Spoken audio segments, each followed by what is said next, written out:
तो students national income में हम लोगों ने अब तक जो लास्ट मेथड पढ़ा है वो था हमारे लिए प्रोडक्शन मेथड। याद आए तो प्रोडक्शन मेथड में हम लोग ना सबसे पहले जीडीपी एमपी को कैलकुलेट करते थे और जीडीपी एमपी से हम लोग बेटा जीडीपी एमपी बनाने के लिए हम लोगों ने कहा था कि दो टाइप के फॉर्मूले होते हैं। एक होता है हमारे लिए sales plus delta stock minus intermediate cost कर देते हैं। एक होता है बेटा हमारे लिए sales plus closing stock minus opening stock minus intermediate cost कर देते हैं। तो ये हमारे लिए जीडीपी एमपी निकल कर आ जाता है और उसके बाद हम इस जीडीपी एमपी को एनएनपीएफसी में कन्वर्ट करते हैं तो नेशनल इनकम बन जाता है। आज हम लोग सेकंड मेथड यहाँ स्टार्ट कर रहे हैं और अभी हम लोग ना बेटा इनकम मेथड को स्टार्ट कर रहे हैं। इनकम मेथड को स्टार्ट कर रहे हैं।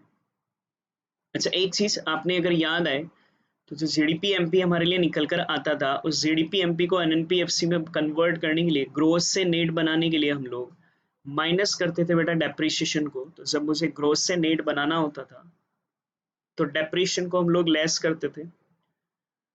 उसके बाद बेटा हम लोग डोमेस्टिक को नेशनल बनाने के लिए नेट फीफा को ऐड करते थे और आखिरी में बेटा मार्केट प्राइस को फैक्टर कॉस्ट में कन्वर्ट करने के लिए इनडायरेक्ट टैक्स को लेस करते थे।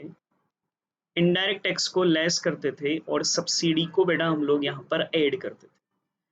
तो ये हमारे को बेटा कॉन्सेप्ट यूज कर रहे थे जिससे आपका एनएनपीएफसी कन्वर्ट हो रहा था। जब आप इनकम मेथड की बात करते हो ना तो बेटा पहले कुछ बेसिक सी पॉइंट समझ लो 5-10 मिनट, इससे बहुत सारे लॉजिक आपके क्लियर होंगे नेशनल इनकम से रिलेटेड। जब आप इनकम की बात करते हो तो पहले तो ये समझ लो बेटा ना इनकम दो टाइप का होता है। एक को कहते हैं फैक्टर इनकम और एक को बोलते हैं ट्रांसफर इनकम। दो तरह की इनकम होती है, एक को बोलते हैं फैक्टर इनकम और एक को बोलते हैं ट्रांसफर इनकम। फैक्टर इनकम अगर हम लोग बोले तो फैक्टर इनकम वो होती है बेटा जो कि हम लोग फैक्टर ऑफ प्रोडक्शन के बदले में अर्न करते हैं। अच्छा, एक तो ना नेशनल इनकम जब कैलकुलेट करते हैं तो सिर्फ फैक्टर इनकम को यूज करते हैं, ट्रांसफर इनकम को समेशन में इंक्लूड नहीं करते हैं जब आप कंट्री की नेशनल इनकम को कैलकुलेट करते हो। इन केस अगर आपको कंट्री का नेशनल इनकम फाइंड आउट करना होता है तो आप सिर्फ फैक्टर इनकम को इंक्लूड करते हैं, ट्रांसफर इनकम को उसमें इंक्लूड नहीं करते हैं। अब ये सर फैक्टर इनकम क्या होता है और ट्रांसफर इनकम क्या होता है, उसके लिए आपको 11th का थोड़ा माइक्रो आना चाहिए। इफ यू रिमेम्बर हम लोगों ने ना माइक्रो में लास्ट ईयर बोला था कि 4 फैक्टर ऑफ प्रोडक्शन होते हैं। 4 फैक्टर ऑफ प्रोडक्शन हमारे लिए होते हैं, land, labour, capital and entrepreneurship. ये 4 फैक्टर ऑफ प्रोडक्शन हमारे लिए होते हैं और लैंड के मतलब इनके बेस पर हम लोग प्रोडक्शन करते हैं और इसके बदले में हम लोग ना बेटा रेंट चुकाते हैं लैंड के बदले में। लेबर के बदले में हम लोगों ने कहा था कि हम वेजेस पे करते हैं। कैपिटल के अगेंस्ट हम लोग इंटरेस्ट पे करते हैं और एंटरप्रेन्योरशिप के बदले में हम लोग प्रॉफिट पे करते हैं। क्योंकि हम पे करते हैं, अब हम का मतलब यहाँ यह है कि एक प्रोड्यूसर जब प्रोडक्शन करना चाहता है तो प्रोड्यूसर प्रोडक्शन करने के लिए 4 फैक्टर ऑफ प्रोडक्शन हायर करता है। प्रोड्यूसर सेक्टर इकोनॉमी का ये 4 फैक्टर ऑफ प्रोडक्शन हायर करता है। सर किससे हायर करता है तो हाउस होल्ड सेक्टर से। House hold sector, consumer sector को हाउस होल्ड सेक्टर बोलते हैं। इकोनॉमी के 2 सेक्टर में यहाँ डिस्कस कर रहा हूँ, उससे थोड़ा नेशनल इनकम का थ्योरी कॉन्सेप्ट आपके लिए इजी अच्छे से समझ में आएगा। उसके बाद भी यार डिटेल से हम और पढ़ेंगे पर एक बार इनकम मेथड के साथ देख लेते हैं। तो मैं ये कह रहा हूँ कि अगर प्रोड्यूसर सेक्टर को कभी भी प्रोडक्शन करना होता है तो 4 फैक्टर ऑफ प्रोडक्शन उसे हायर करने पड़ते हैं, land, labour, capital, entrepreneurship. Producer sector land के बदले में रेंट पे करता है, लेबर के बदले में वेजेस पे करता है, कैपिटल के बदले में इंटरेस्ट पे करता है और एंटरप्रेन्योरशिप के बदले में प्रॉफिट पे करता है। सर किसको पे करता है तो हाउस होल्ड सेक्टर ना ये चारों चीजें rent, wages, interest and profit producer sector house hold sector को पे करता है। क्योंकि producer sector house hold sector को पे करता है तो ये प्रोड्यूसर सेक्टर के लिए फैक्टर कॉस्ट हो जाती है। क्योंकि प्रोड्यूसर सेक्टर पे करता है इसलिए ये प्रोड्यूसर सेक्टर के लिए फैक्टर कॉस्ट हो जाती है। और हाउस होल्ड सेक्टर बेटा ये अर्न कर रहा है, कमा रहा है, house hold sector producer sector से कमा रहा है, इसलिए ना ये चारों चीजें इसके लिए फैक्टर इनकम हो जाती है। सर ये कैसे, देखो बात को समझना, हमका मतलब मेरे लिए यहाँ भी हाउस होल्ड सेक्टर होगा, हमारे पास जो लैंड होती है वो हम प्रोड्यूसर को किराए देते हैं, जिसके बदले वो हमें रेंट देते हैं और अपने वहां प्रोडक्शन करते हैं। हमारे ही घरों से कुछ मेंबर्स निकलते हैं, लेबर निकलता है और वो प्रोड्यूसर सेक्टर की फैक्ट्री में जाता है, वहां से वो वेजेस हमको देते हैं और हम लेकर आते हैं। हमारी ही हमारी ही जो सेविंग होती है ना, वो सेविंग हम लोग प्रोड्यूसर सेक्टर को लोन में देते हैं, जिससे हमें इंटरेस्ट मिलते हैं। और हमारे ही घर में से कोई मेंबर निकलता है जो कि बिजनेस शुरू करता है। एंटरप्रेन्योरशिप का मतलब होता है रिस्क टेकिंग एबिलिटी। तो आप और हम में से ही कोई बंदा होता है जो कि रिस्क टेकिंग एबिलिटी को उठाता है और प्रोडक्शन शुरू करता है, और प्रोडक्शन सेक्टर उसमें से प्रॉफिट कमाकर उस बंदे को, बिजनेसमैन को देता है। तो अल्टीमेटली प्रोडक्शन करने के लिए हाउस होल्ड सेक्टर की घरों में से ही चार चीजें निकलती है: लैंड, लेबर, कैपिटल, एंटरप्रेन्योरशिप।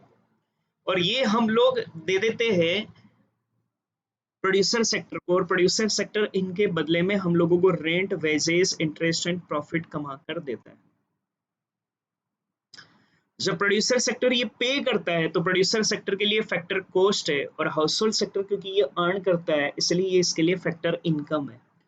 तो बेटा ना, जब भी अगर मैं फैक्टर इनकम बोलूं या फैक्टर कॉस्ट बोलूं, दोनों का मतलब एक ही है। ये एक सेक्टर के लिए तो फैक्टर कॉस्ट है और एक सेक्टर के लिए फैक्टर इनकम है। सर कौन से सेक्टर के लिए कॉस्ट है? प्रोड्यूसर सेक्टर के लिए बेटा ये फैक्टर कॉस्ट है, और कौन से सेक्टर के लिए इनकम है? तो बेटा ना, ये हाउस होल्ड सेक्टर के लिए फैक्टर इनकम है। तो हाउस होल्ड सेक्टर के लिए फैक्टर इनकम होता है, और प्रोड्यूसर सेक्टर के पॉइंट ऑफ व्यू से ये फैक्टर कॉस्ट होता है। अब मैं ये कह रहा हूँ कि नेशनल इनकम में हम सिर्फ फैक्टर इनकम को ही शामिल करते हैं। सर फैक्टर इनकम को ही शामिल करने का मतलब, अच्छा इनकम किसके पॉइंट ऑफ व्यू से होगी, प्रोड्यूसर सेक्टर के पॉइंट ऑफ व्यू से या हाउस होल्ड सेक्टर के पॉइंट ऑफ व्यू से? तो सर हाउस होल्ड सेक्टर के लिए इनकम होगी, क्योंकि प्रोड्यूसर के लिए तो कॉस्ट है। टेक्निकली कॉस्ट बोलो या इनकम एक ही बात है, सेक्टर के पॉइंट ऑफ व्यू से नजरिए बदल जाते हैं। तो फैक्टर इनकम का मतलब चार चीजें हो गई ना बेटा। एक वो जो हम लोगों ने रेंट कमाया है, एक वो जो हम लोगों ने वेजेस कमाया है, एक वो जो हम लोगों ने इंटरेस्ट कमाया है, और एक वो जो हम लोगों ने प्रॉफिट कमाया है। तो जो हाउस होल्ड सेक्टर ने rent, interest, wages and profit earn करा है, सर किससे अर्न करा है? प्रोड्यूसर सेक्टर से, उससे हम फैक्टर इनकम कहते हैं। नेशनल इनकम को कैलकुलेट करते वक्त सिर्फ इसी फैक्टर इनकम को कंसिडर किया जाता है। ट्रांसफर इनकम को हम लोग कंसिडर नहीं करते हैं। Transfer income in the sense ऐसी इनकम जो हम लोगों को गिफ्ट में मिली है, डोनेशन में मिली है, मतलब जो फ्री में मिले, जिसके बदले में हमने कोई प्रोड्यूसर सेक्टर में प्रोडक्शन के फैक्टर्स नहीं दिए थे, अगर फ्री में हम लोगों को कोई डोनेशन, गिफ्ट वगैरह मिल जाए, उससे हम लोग ट्रांसफर इनकम कहते हैं। और नेशनल इनकम की कैलकुलेशन के वक्त ट्रांसफर इनकम को कभी भी इंक्लूड नहीं करते हैं। आई थिंक आप लोगों को एक पॉइंट तो ये समझ में आया होगा कि नेशनल इनकम को कैलकुलेट करते वक्त ना सर सिर्फ फैक्टर इनकम को शामिल करना है, ट्रांसफर इनकम को हम लोगों को किसी भी वे में यहाँ पर इंक्लूड नहीं करना है। तो ट्रांसफर इनकम को हम लोग इंक्लूड नहीं करते हैं, सिर्फ फैक्टर इनकम को ही हम लोग यहाँ पर इंक्लूड करते हैं। अब एक चीज ये तो क्लियर हो गई सर कि मैं जब इनकम मेथड लूंगा तो सिर्फ ट्रांसफर फैक्टर इनकम लूंगा। फैक्टर इनकम में सिर्फ चार इनकम हो गई हमारे लिए, चार इनकम हमारे लिए हो गई। कौन कौन सी इनकम हो गई बेटा? Rent, interest, profit and wages, ये चार इनकम होती है। तो ये चारों इनकम लेनी है, बस इतना सा माइंड में रखो थोड़ी देर के लिए। ये जो चारों को ऐड करोगे ना तो ये हमारे लिए मिलकर बेटा यहाँ पर इनकम मेथड निकल कर आती है। और इनकम मेथड में एक चीज और, जैसे प्रोडक्शन मेथड में आप जब कैलकुलेशन करते थे तो जो बेसिक कैलकुलेशन आती थी उसे जीडीपी एमपी बोलते थे, उसे एनएनपी एफसी में कन्वर्ट करते थे। लेकिन ना बेटा, जब आप इनकम मेथड लोगे ना तो आपके पास जो कैलकुलेशन आएगी वो सीधा ही एनडीपी एफसी निकल कर आएगी। इनकम मेथड में जीडीपी एमपी नहीं निकलेगा, जो बेसिक कैलकुलेशन आएगा ना वो सीधा ही हमारे लिए एनडीपी एफसी निकलेगा। हमें तो सिर्फ उस एनडीपी एफसी को एनएनपी एफसी में कन्वर्ट करना है। NNPFC in the sense national income. तो कैसे बनाओगे? मेरे पास जो कैलकुलेशन होगी वो एनडीपीएफसी आएगी। नेट तो नेट ही है बेटा, एफसी एफसी है, सिर्फ डोमेस्टिक को ही तो नेशनल में कन्वर्ट करना है। And if you remember domestic को नेशनल में कन्वर्ट करने के लिए हम लोग नेट फीफा को ऐड कर देंगे, बस आप लोगों का नेशनल इनकम आ जाएगा। प्रोडक्ट मेथड में तो जीडीपी एमपी आता था, जीडीपी एमपी को एनएनपी एफसी में कन्वर्ट करने के लिए डेप्रिसिएशन को लेस करते थे, नेट फीफा को ऐड करते थे और फिर आप लोग इनडायरेक्ट टैक्स को लेस कर कर सब्सिडी को ऐड करते थे, तो जाकर एनएनपी एफसी बनता था। इनकम मेथड कंपैरेटिव इजी है। इनकम मेथड में आप जो कैलकुलेशन करेंगे ना, वो कैलकुलेशन सीधा ही आप लोगों के लिए एनडीपीएफसी आएगा। हमें सिर्फ उस एनडीपीएफसी को एनएनपीएफसी में कन्वर्ट करना है और एनडीपीएफसी को एनएनपीएफसी में कन्वर्ट करने के लिए आपको सिर्फ उसमें नेट फीफा को ऐड करना है, तो एनएनपीएफसी आ जाएगा।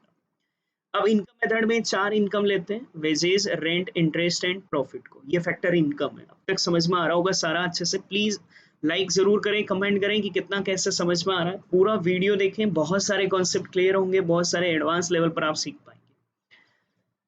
बेटा ये जो रेंट, इंटरेस्ट एंड प्रॉफिट है, इस रेंट, इंटरेस्ट एंड प्रॉफिट को ना तीनों को कंबाइंड कर कर ऑपरेटिंग सरप्लस कहते हैं।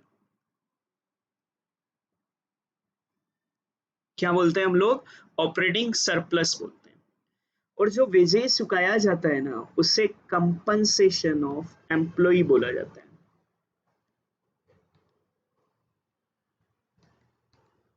कंपनसेशन ऑफ एम्प्लॉय बोला जाता है। तो जो वेजेस है, जरूरी नहीं है वो वेजेस के नाम से मिले, वेजेस की जगह ना वो आपको कंपनसेशन ऑफ एम्प्लॉय के नाम से मिल सकता है। और रेंट, इंटरेस्ट, प्रॉफिट तीनों की जगह आपको एक ही नाम ऑपरेटिंग सरप्लस मिल सकता है। तो अगर मुझे ऑपरेटिंग सरप्लस दिया हुआ है और रेंट, इंटरेस्ट, प्रॉफिट भी अलग से है, तो बेटा आपको अलग से रेंट, इंटरेस्ट एंड प्रॉफिट को शामिल नहीं करना है। अब income method, last 5 minute income method पूरा हो जाएगा, बिल्कुल एफिशिएंसी के साथ सीखना। मैं ये कह रहा हूँ कि इनकम मेथड में जो आप लोगों के लिए कैलकुलेशन आएगी ना बेटा, वो हमारे लिए सीधा ही एनडीपीएफसी निकल कर आएगा। और यहाँ एनडीपीएफसी को निकालने के लिए एक तो हम लोगों को ना कंपनसेशन ऑफ एम्प्लॉय चाहिए, कंपनसेशन ऑफ एम्प्लॉय, जो हमने हमारे एम्प्लॉय को कंपनसेशन दिया है वो, plus operating surplus,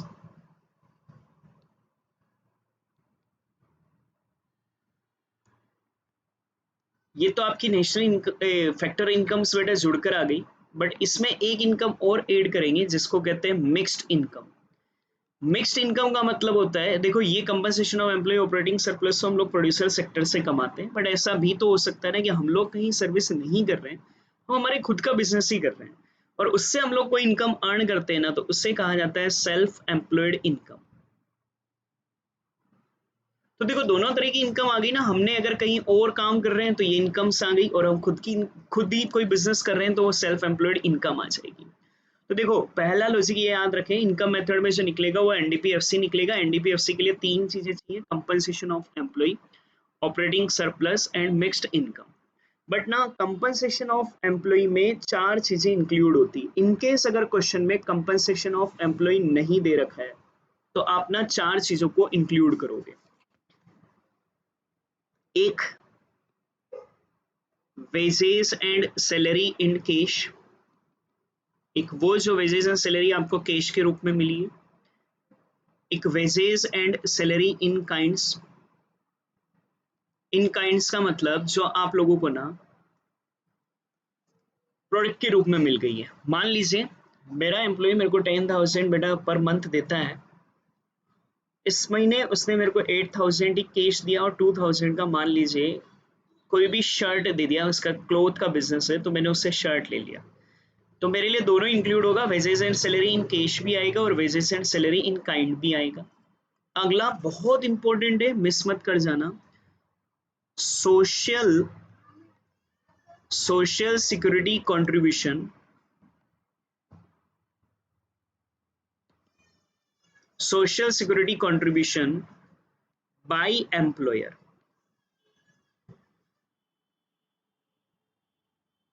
social security contribution by employer, दो बातें होती है, एक होता है social security contribution by employee और एक होता है social security contribution by employer.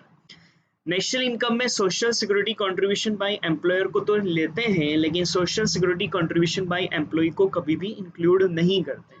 Sir ये सोशल सिक्योरिटी कंट्रीब्यूशन क्या होता है, इसको समझ लें। बेटा ना जैसे एक होता है पीएफ प्रोविडेंट फंड या ईएसआई होता है employee state insurance, employee state insurance. हर एम्प्लॉयर को ना अपने एम्प्लॉय का इंश्योरेंस करवाना होता है। थोड़ी सी देर के लिए कॉन्सेप्ट को समझना, ये बहुत अच्छा कॉन्सेप्ट है इसलिए ध्यान से समझना। मैं आपसे ये कह रहा हूं हर एम्प्लॉयर को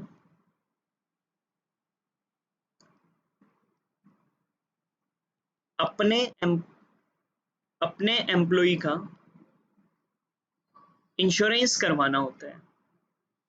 अब मान लीजिए ना हर मंथ की इनकी इंश्योरेंस प्रीमियम आ रही है 1000 रुपीज। तो इस 1000 रुपीज पर मंथ की इंश्योरेंस प्रीमियम को ना मान लो दोनों को कंट्रीब्यूशन करना होता है, एक नहीं दोनों करते हैं। 50% तो करता है एम्प्लॉयर और 50% करता है एम्प्लॉय। 1000 का 50% मतलब बेटा 500 तो एम्प्लॉयर देगा, 500 एम्प्लॉय देगा। हमें ना नेशनल इनकम की कैलकुलेशन के वक्त एम्प्लॉय का जो कंट्रीब्यूशन है सोशल सिक्योरिटी में उसको नहीं लेना है, मगर एम्प्लॉयर का कंट्रीब्यूशन हम लोगों को लेना है। सर ये क्या होता है समझना। अगर एम्प्लॉयर एम्प्लॉय को ना बेसिक सैलरी 10,000 पर मंथ दे रहा है तो वो क्या करता है कि एम्प्लॉय के हिस्से का जो 500 रुपीज है ना वो इसमें से लेस कर देता है, 9,500 रुपीज उसको कैश में पे कर देता है। और ये जो 500 रुपए जो कि एम्प्लॉय का हिस्सा है वो और अपनी जेब से 500 रुपए अलग से मिलाकर 1000 रुपीज ना ईएसआई में जमा करा देता है।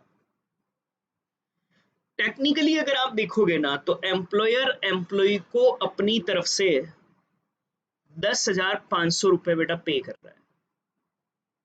9,500 तो कैश दिए थे और 1,000 रुपए बेटा ना सोशल सिक्योरिटी कंट्रीब्यूशन में जमा हुआ।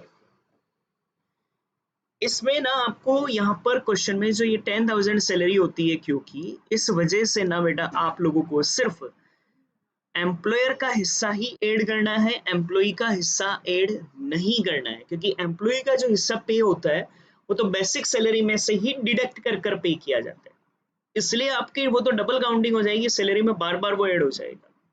तो आप सिंपल सा लॉजिक याद रखें, यहाँ सिर्फ social security contribution by employer को ऐड करते हैं। अगर क्वेश्चन में social security contribution by employee given है तो उसे कभी भी नेशनल इनकम की कैलकुलेशन के लिए हम लोग इंक्लूड नहीं करेंगे। और एक आपको ऐड करना है बेटा जिसको हम लोग बोलते हैं पेंशन ऑन रिटायरमेंट। एक और चीज आपको लेनी है जिसको बोलते हैं pension on retirement, pension on retirement. तो रिटायरमेंट पर जो पेंशन देगी उससे हम लोगों को ऐड करना है। याद करो चलो, कंपनसेशन ऑफ एम्प्लॉय अगर दे रखा हो तो इट्स ओके, नहीं दे रखा हो तो बेटा चार चीजों को ऐड करते हैं, wages and salary in cash, wages and salary in kinds, social security contribution by employer और बेटा पेंशन ऑन रिटायरमेंट को ऐड करते हैं। जनरली ना क्वेश्चन में ये दो चीजें नहीं दी होती है, बस ये दो ही दे रखी है, तो आपको मेन ये दो याद रखना है कि कंपनसेशन ऑफ एम्प्लॉय दे रखा हो तो ठीक है, नहीं तो wages and salary in cash और social security contribution by employer को ऐड कर देंगे तो कंपनसेशन ऑफ एम्प्लॉय आ जाएगा। सर अगर क्वेश्चन में कंपनसेशन ऑफ एम्प्लॉय और wages and salary in cash, social security contribution ये सब दे रखा है तो वापस इनको कंसिडर करने की जरूरत नहीं है क्योंकि आप ऑलरेडी इनको शामिल कर चुके हो। फिर एक लॉजिक याद रखना है ऑपरेटिंग सरप्लस पर। ऑपरेटिंग सरप्लस गिवन है तो ठीक है, नहीं दे रखा हो तो फिर तीन चीजों को ऐड कर दो, रेंट, इंटरेस्ट एंड प्रॉफिट को ऐड कर दोगे तो फिर बेटा हमारे लिए यहाँ पर ऑपरेटिंग सरप्लस आ जाएगा। बट देयर मे बी कि ना क्वेश्चन में आपको प्रॉफिट ही नहीं दे रखा हो तो फिर रेंट इंटरेस्ट तो है, प्रॉफिट नहीं है, तो फिर प्रॉफिट के लिए बेटा हम लोगों को ना यहाँ पर तीन चीजों को ऐड करना पड़ेगा। प्रॉफिट नहीं दे रखा हो तो तीन चीजें ऐड करेंगे, एक आएगा बेटा हमारे लिए डिविडेंड, एक आता है बेटा हमारे लिए अनडिस्ट्रीब्यूटेड प्रॉफिट और एक को बोलते हैं कॉर्पोरेशन टैक्स। कॉर्पोरेट टैक्स भी बोल सकते हैं, कॉर्पोरेशन टैक्स भी बोल सकते हैं, तो कॉर्पोरेट टैक्स को बेटा हम लोग ऐड करेंगे। सर ये क्या है, देखो दो ध्यान से समझो, मैं पूरे कॉन्सेप्ट को एक बार फटाफट से रिकेप करा रहा हूँ। नेशनल इनकम अगर हम लोग कैलकुलेट करते हैं ना तो याद रखें हमारे लिए जो कैलकुलेशन होकर आती है वो सीधा ही एनडीपीएफसी आती है। एनडीपीएफसी को कैलकुलेट करने के लिए सबसे पहले तो याद रखो तीन चीजें चाहिए, compensation of employees, plus operating surplus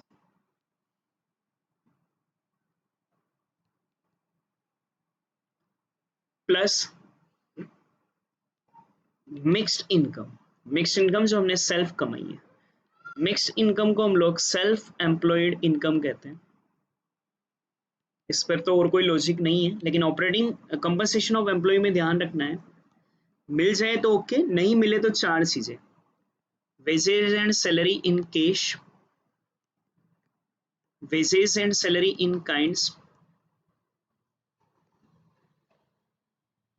इसके अलावा social security contribution by employer. Social security contribution by employer, employee का हो तो बेटा उससे इंक्लूड नहीं करोगे, सिर्फ social security contribution by employer लेना है, एम्प्लॉय का सोशल सिक्योरिटी कंट्रीब्यूशन नहीं लेना है।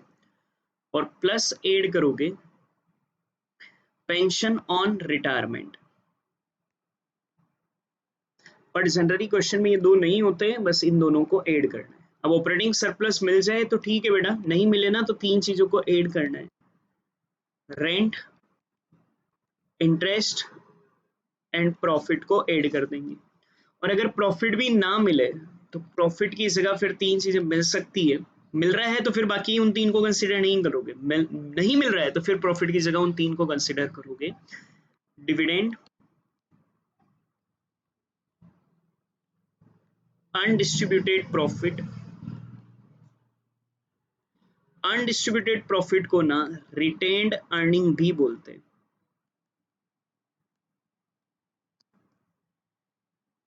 और एक कॉर्पोरेट टैक्स, इन तीनों को ऐड करेंगे, ये तीनों मिलकर प्रॉफिट होता है। और ये सब करा तो एनडीपीएफसी आ जाएगा, और एनडीपीएफसी आ गया तो आप एनएनपीएफसी बना सकते हैं।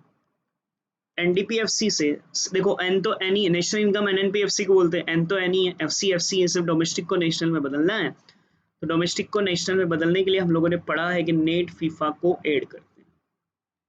अब मैं आपको वो कोर्स बताता हूँ कि प्रॉफिट में तीन चीजें कैसे ऐड होती है। देखो, कोई भी कंपनी अगर प्रॉफिट अर्न करती है, मान लीजिए मैंने 1000 करोड़ रुपए का प्रॉफिट कमाया, तो कंपनी क्या करती है ना, इस 1000 करोड़ में से कुछ हिस्सा अपने पास रख लेती है। देखो, इस प्रॉफिट को ना अपने शेयर होल्डर्स को बांट दिया जाता है।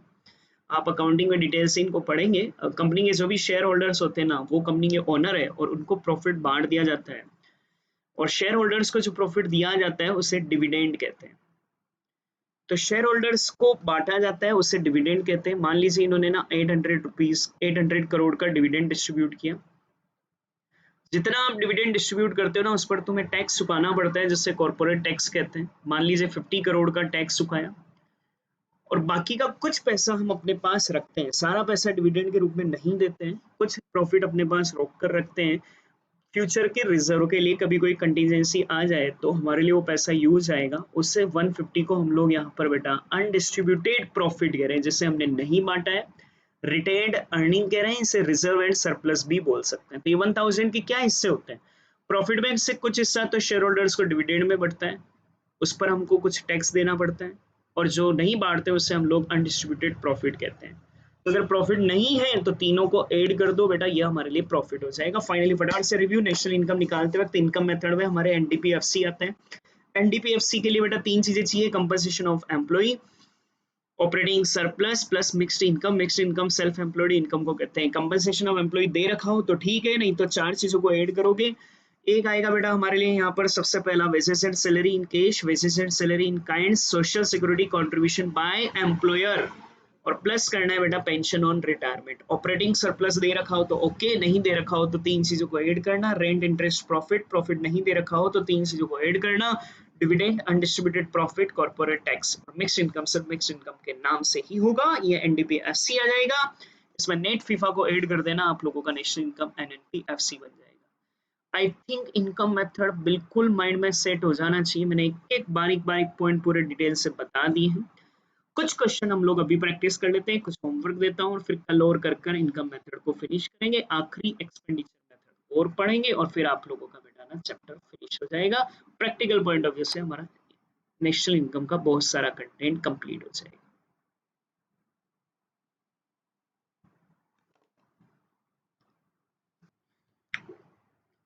क्वेश्चन,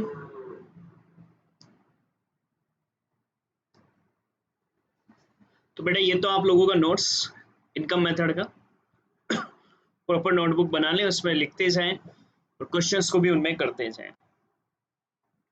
नेशनल इनकम निकालना है सर, मेथड तो नहीं लिखा हुआ है, देखो सेल्स नहीं दिया हुआ इसलिए प्रोडक्ट मेथड नहीं लेंगे, और क्वेश्चन में कहीं भी कोई एक्सपेंडिचर नहीं दे रखा है इसलिए एक्सपेंडिचर मेथड नहीं लगेगा। तीन ही मेथड होते हैं, product method, expenditure method, income method. Sales होता है तो प्रोडक्ट मेथड, कहीं भी कोई एक्सपेंडिचर की वैल्यू दे रखी हो तो एक्सपेंडिचर मेथड, और वो नहीं दे रखे हैं तो फिर इनकम मेथड हमारे लिए लगेगा। सर इनकम मेथड अगर लेना है तो हमारे लिए ना सीधा सबसे पहला जो निकलता है वो हमारे लिए टेक्निकली एनडीपीएफसी कहलाता है।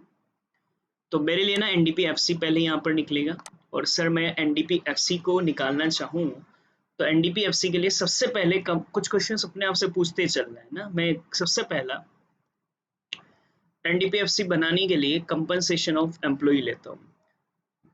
क्वेश्चन को अगर मैं देखूँ ध्यान से तो सर कंपनसेशन ऑफ एम्प्लॉय नहीं दे रखा है, तो फिर मैं वेजेस एंड सैलरी लेता हूँ, और वेजेस एंड सैलरी है वही कैश काइंड, कोई अलग नहीं है, यही है। एक फिर social security contribution by employer लेंगे, social security contribution by employer लेंगे, ये अपने को दिया हुआ है। पेंशन ऑन रिटायरमेंट लेंगे, लेकिन कोई पेंशन ऑन रिटायरमेंट भी नहीं है, आपको जनरली ये दो ही मिलेगा, कंपनसेशन ऑफ एम्प्लॉय नहीं दे रखा है तो ये दो ही चीजें आपको मिलेगी, वेजेस एंड सैलरी और social security contribution by employer. फिर मैं ऑपरेटिंग सरप्लस लेता हूँ, अगर मैं क्वेश्चन में ढूंढूं बेटा तो मुझे कहीं भी ऑपरेटिंग सरप्लस नहीं दिया हुआ है, तो फिर मैं रेंट इंटरेस्ट प्रॉफिट लूंगा। सर रेंट दिया हुआ है, इंटरेस्ट दिया हुआ है, बट प्रॉफिट नहीं दिया हुआ है, तो फिर मैं रेंट लूंगा, इंटरेस्ट लूंगा, प्रॉफिट नहीं दे रखा है तो तीन चीजें लूंगा सर, डिविडेंड को ऐड करूंगा, डिविडेंड ऐड करेंगे, अनडिस्ट्रीब्यूटेड प्रॉफिट को ऐड करेंगे, एंड कॉर्पोरेट टैक्स को ऐड करेंगे, और ये फाइनली आने के बाद हम लोग मिक्स्ड इनकम को ले लेंगे। देखो ये तीनों तो है प्रॉफिट, रेंट, इंटरेस्ट और ये प्रॉफिट मिला दूं तो ये सारा मिलकर हो गया मेरे लिए ऑपरेटिंग सरप्लस, ये हो गया कंपनसेशन ऑफ एम्प्लॉय, और आखिरी में मिक्स इनकम, इसको ले लेंगे तो हमारे लिए आंसर बनकर आ जाएगा। देखो value one by one, wages and salary ढूंढो क्वेश्चन में। सर वेजेस एंड सैलरी ना हमारे को 700 दिया हुआ है, social security contribution by employer बेटा हमारे लिए 150 दिया हुआ है, सॉरी थोड़ा एरो सही ले लें नहीं तो दिक्कत आ जाएगी, 100 दिया हुआ है बेटा। रेंट ऊपर दिया हुआ है 200, इंटरेस्ट बेटा हमारे लिए 150, 150, प्रॉफिट नहीं था ना, प्रॉफिट के लिए हम लोग डिविडेंड, क्वेश्चन में डिविडेंड नीचे दिया हुआ है 50, फिर अनडिस्ट्रीब्यूटेड प्रॉफिट बेटा हम लोगों को अनडिस्ट्रीब्यूटेड प्रॉफिट 20 है, कॉर्पोरेशन टैक्स बेटा हमारे लिए 30 है, मिक्स्ड इनकम कहीं भी क्वेश्चन में नहीं है, और नहीं है मिक्स्ड इनकम तो आप जीरो अज्यूम कर लेंगे, बस इनको ऐड कर ले, 8,000 और ये तो एनडीपीएफसी आ गया ना, एनएनपीएफसी बना सकते हैं। एनडीपीएफसी को एनएनपीएफसी बनाने के लिए जो एनडीपीएफसी आया है उसमें नेट फीफा को ऐड कर देंगे, फैक्टर इनकम फ्रॉम अब्रॉड को ढूंढते हैं। हमारा ये तो आया 1250 net factor income from abroad, but ना बेटा मुझे net factor income from abroad नहीं दे रखा है, net factor income to abroad दे रखा है, तो नेट फीफा ऐड होता है, मुझे तो नेट फीटा दे रखा है बेटा, तो नेट फीटा को हम लोग इसमें से लेस कर देंगे, और नेट फीटा बेटा हमारे लिए लेस हो जाएगा, तो नेट फीटा बेटा हमारे लिए 10 है, इसको लेस कर देंगे। इन करोड़ है बेटा हमारे लिए, तो करोड़ आपका आंसर आ जाएगा। सर क्वेश्चन में और भी बहुत कुछ है, इसके अलावा भी बहुत सारी चीजें दी हुई है, नेशनल डेब्ट इंटरेस्ट वगैरह, करंट ट्रांसफर वगैरह, हमें नहीं लेना है, जो जो बताया बस उसको ले लो, आपका क्वेश्चन पूरा हो जाएगा, ये आपके 6 मार्क्स कंप्लीट। आई थिंक समझ में आया होगा।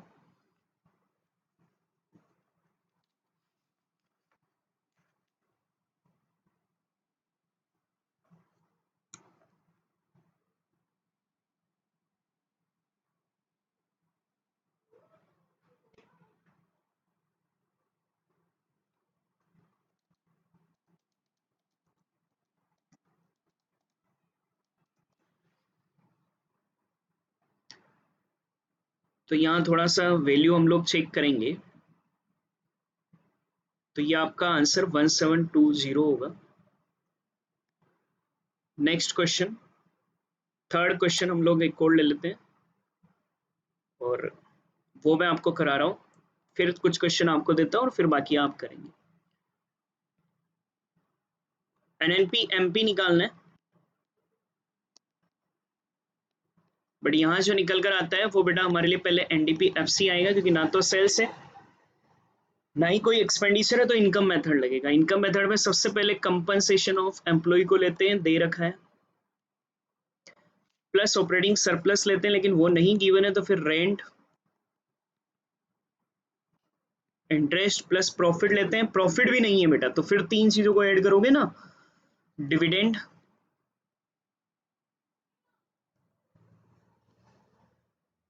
Undistributed profit plus corporate tax और प्लस करोगे मिक्स्ड इनकम। चलो 1 by 1 ऐड करते हैं। कंपनसेशन ऑफ एम्प्लॉय बेटा मेरे लिए 700 है, प्लस रेंट बेटा हमारे पास 100 है, इंटरेस्ट 90 है, प्रॉफिट नहीं है तो तीन चीजें, dividend 20, undistributed profit 10, corporate tax 30, mixed income कहीं भी नहीं है आप लोगों का, तो ये 950 बेटा हमारे लिए आ जाएगा, 8950 हमारे लिए आ जाएगा। ये तो आया एनडीपीएफसी। अब बनाओगे बेटा आप लोग एनएनपी एमपी, तो हमारे लिए ना एनडीपीएफसी निकल कर आ गया है, नेट तो नेट ही है, डोमेस्टिक से नेशनल बनाना है। डोमेस्टिक से नेशनल बनाने के लिए नेट फीफा को ऐड करते हैं, नेट फीफा को ऐड करते हैं, बट बेटा आपको नेट फीटा दे रखा है। डोमेस्टिक से नेशनल बनाने के लिए नेट फीफा ऐड करते हैं, बट नेट फीटा दे रखा है ना, तो नेट फीटा को बेटा हम लोग यहाँ पर लेस करते हैं, तो डोमेस्टिक से नेशनल बन जाएगा। और हमारे पास यहाँ जो आया है वो एनडीपी एफसी है बेटा, उससे हमें एनडीपी एनएनपी एमपी बनाना है। तो हमारे पास जो निकल कर आया है वो हमारे लिए एनडीपी एफसी है,